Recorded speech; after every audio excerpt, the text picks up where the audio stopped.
కార్యక్రమానికి చేసినటువంటి పెద్దలకు అందరికీ కూడా ఆ సర్వేశ్వరుని యొక్క కృపా కటాక్ష వీక్షణాలు సర్వదా సర్వత్రా ప్రసరించుకోవాలని కోరుకుంటూ లోకరహితం కావాలని, శోకరహితం కావాలని, అందరూ సుఖశాంతులతో వర్ధిల్లాలని, రేపు వీళ్ళ వెలుగులలో ఈ భారతాన్ని మహోత్సవంగా ప్రకాశించాలని, ఈ వెలుగును ప్రపంచానికి దిశానిర్దేశం చేయాలని, వారి మీద మనంతా కూడా సుఖ సంతోషాలతో హాయిగా ఆనందంగా జీవించేటువంటి పరిస్థితి ఏర్పడాలి అని చెప్పి కోరుకుంటూ, ఆత్మబంధువులారా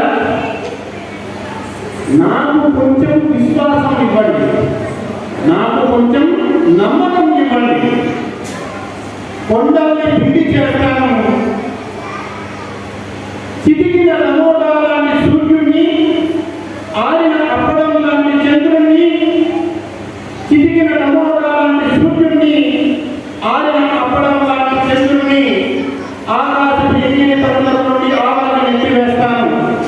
నాదైన బాహుబంధనంలో ఈ విశాల విశ్వాన్ని చాపలా పంచివేస్తాను అంటాడు. మరి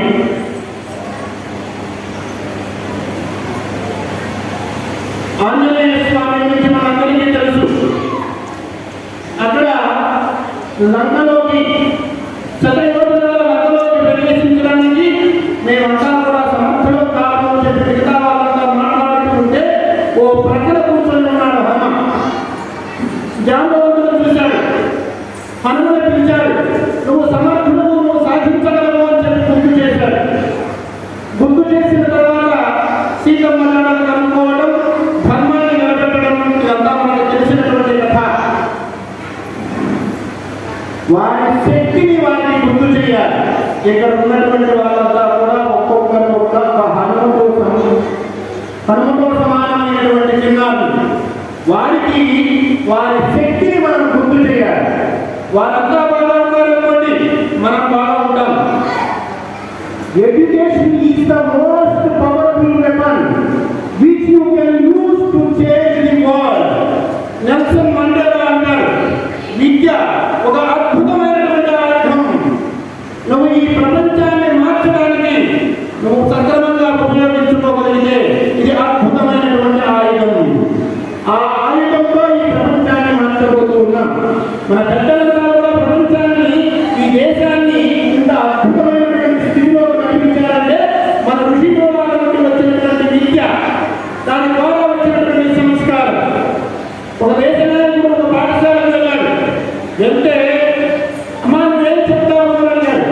నేను ఎన్నో చెప్తానండి అని. అయ్యా నువ్వేం చెప్తావు? నేను సైన్స్ చెప్తాను. మరి నువ్వేం చెప్తావు? నేను హిందీ చెప్తాను. ఇలా చెప్తూ ఉంటే మరి చదువు చెప్పేవాళ్ళు ఎవరు లేరా అని అడిగారు.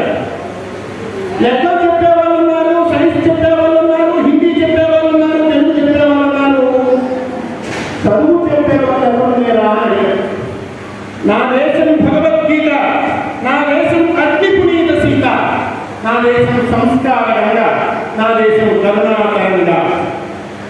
ఎవరు భగవద్గీత నేర్పిస్తూ ఉన్నారు ఈ రోజున? భగవద్గీత నేర్పిస్తే జీవిత పాఠాలు అర్థమవుతాయి.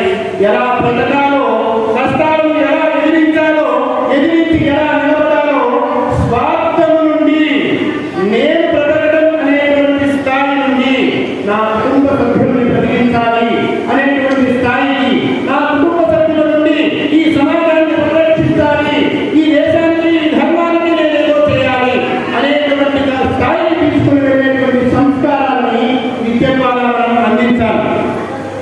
ఇటువంటి సంస్కారాలు అందుకేనే వీళ్ళు రేపు ఈ దేశానికి, వాళ్ళ కుటుంబానికి, వాళ్ళకి ఉపయోగపడతారు.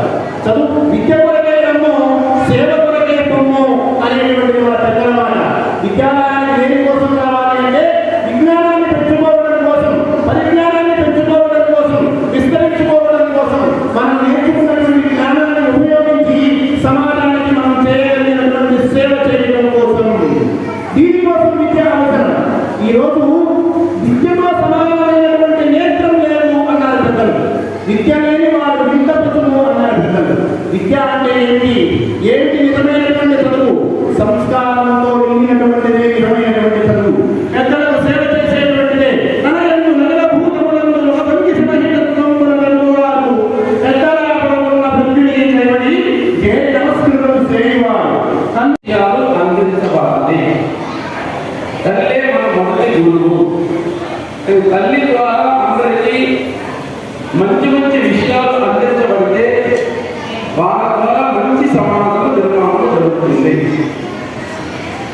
ఇక మొదటి గురువు తల్లి, ఇక రెండవది చదువుల బడి.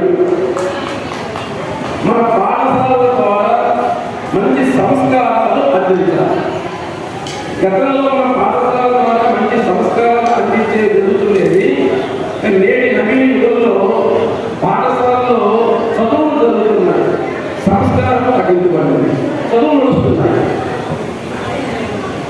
కనుక మళ్ళా భవిష్యత్తులో పాఠశాలలో చదువుతో పాటుగా సంస్కారం అందించే కార్యక్రమాలు కూడా నడవాలి. మూడవది దేవుని గుడి. దేవాలయం కేంద్రంగా మంచి మంచి విషయాలు సమాజానికి అందించబడాలి. కానీ ఈనాటి దేవాలయం కేవలం పూజలుగా మాత్రమే పరిమితమైపోయింది. పూజలు, పురస్కారాలు, వ్రతాలు మాత్రమే పరిమితమైపోయింది. కనుక మన సమస్త పెద్దలు అమ్మ బడి ద్వారా, చదువుల బడి ద్వారా, దేవుడి గుడి ద్వారా అందరికీ మంచి సంస్కారం అందించాలనే ఆలోచనతో మహిళా విభాగాన్ని ఏర్పాటు చేసి మహిళల ద్వారా సమాజానికి మంచి విషయాలు అందించే ప్రక్రియ గత 4 సంవత్సరాలుగా ప్రారంభం చేసింది. మహిళా విభాగం ద్వారా దేవాలయం ద్వారా సంస్కారము తిరుమల దేవస్థానం సహకారంతో 500 దేవాలయాల నిర్మాణం ఉంది. దీంతో పాటుగా చదువులు కావాలి. కనుకనే ఆ చదువు మన గుడి ద్వారా ప్రారంభించాలి.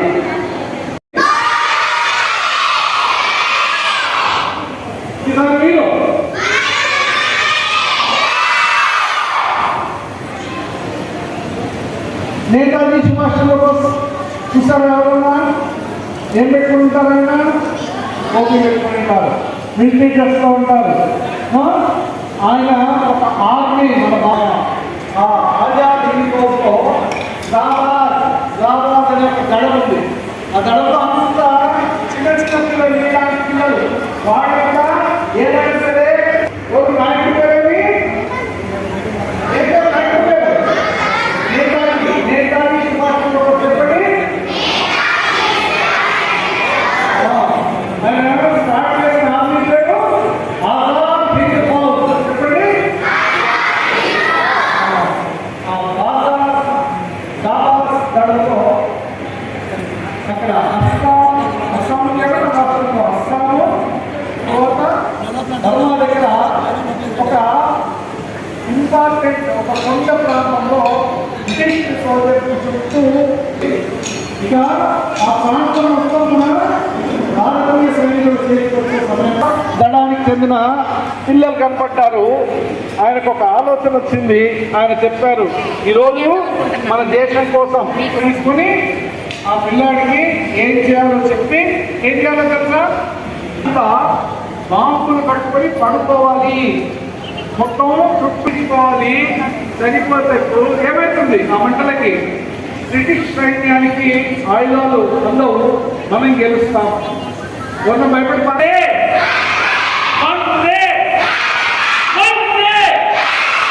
అలా జెండా తీసుకుని అందరూ పెట్టుకుంటే ఒక 8 ఏళ్ల వయసున్న పిల్లలు, మీలాంటి పిల్లలు, ఒక అమ్మాయి జెండా పట్టుకుని మొత్తం తన స్నేహితులందరితో పెట్టుకుంది.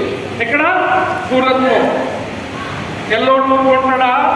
తెల్లోడికి అసలే పోటీ, జైలు పుట్టింది, కళ్ళు తాగింది, కాలికి చేతిగా అవునా లేదా? దయ్యం పట్టింది, ఎలా ఉంటుంది? అలాగా చిన్న పిల్లలు వెంటనే అమ్మాయికి కోపం వచ్చింది. నా చేతిలో జెండా కదా, నువ్వు కింద పడేస్తావు, నీ సంగం చేసి ఇదిగో నువ్వు వైట్ డ్రెస్ వేసుకోవాలా, నువ్వు కాషాయం డ్రెస్ వేసుకోవాలా, నువ్వు ఆకుపచ్చ డ్రెస్ వేసుకోవాలా. ఈ 3 గంటలు పిల్లలందరూ నినాదాలు ఇచ్చారు.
సేవా ఫౌండేషన్ ఆధ్వర్యంలో బాల వికాస కేంద్రాలు ఇక్కడ పిల్లలతోటి ఏర్పాటు చేయడం అనేది. ముఖ్యంగా బాల వికాస కేంద్రం ముఖ్య ఉద్దేశము పిల్లలకి బడితో పాటు మన యొక్క సంస్కృతి సాంప్రదాయాలు, తల్లిదండ్రులు ఎలా గౌరవించుకోవాలి, ఇది ఏంటి, బడి ఏంటి, సాంస్కృతిక కార్యక్రమాలు నేర్పడం జరుగుతుంది. మన ఇంట్లో పిల్లలకి, ఇప్పుడు చదివే పిల్లలకి చాలా వరకు ఇంగ్లీష్ బడిలో నేర్పడం అనేది చాలా వరకు తగ్గిపోతుంది.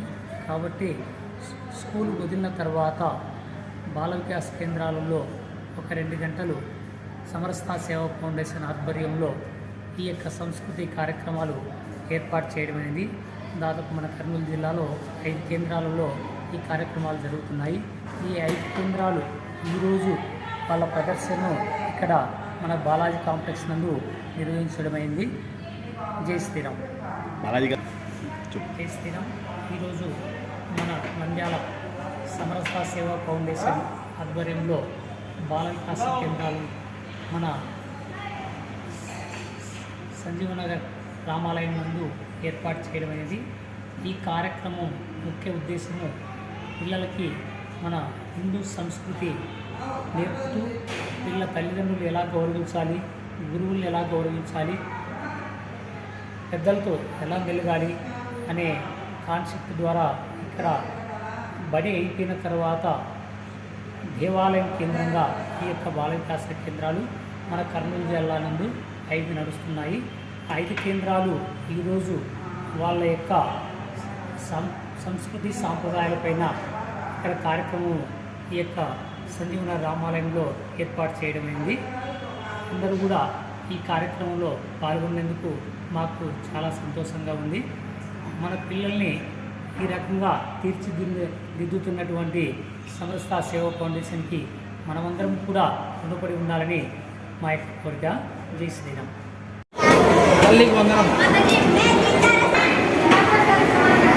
ఈరోజు బాల వికాస్ కేంద్రాల యొక్క వార్షిక సమావేశానికి కార్యక్రమం జరుగుతుంది. ఇక్కడ 5 గ్రామాలకు వచ్చే పిల్లల చేత సాంస్కృతిక కార్యక్రమాలు జరుపుతుంది. చదువుతో పాటు సంస్కార నేర్పించడం కోసము దేవాలయ కేంద్రంగా జరిగినటువంటి ఈ బాల వికాస్ కేంద్రాలు. ఈ బాల వికాస్ కేంద్రాల్లో కట్టు బొట్టు సంప్రదాయం మనం మర్చిపోతున్నాం కాబట్టి హిందూ ధర్మ సంస్కృతి పెంచడం కోసము పిల్లలు నేటి బాలరి భారత పౌరులు కాబట్టి వాళ్ళని సంస్కరించడం కోసము ఈ విధంగా బాల వికాస్ ఏర్పాటు చేసి హిందూ ధర్మ పరిస్థితి కోసం కృషి చేస్తున్నటువంటి ఈ బాల వికాస్ ఆచార్యులందరికీ కూడా హృదయపూర్వక ధన్యవాదాలు. అలాగే ఈ వికాస్ గారిని పంపిస్తున్న తల్లిదండ్రులకు కూడా హృదయపూర్వక ధన్యవాదాలు తెలియజేసుకుంటున్నాం.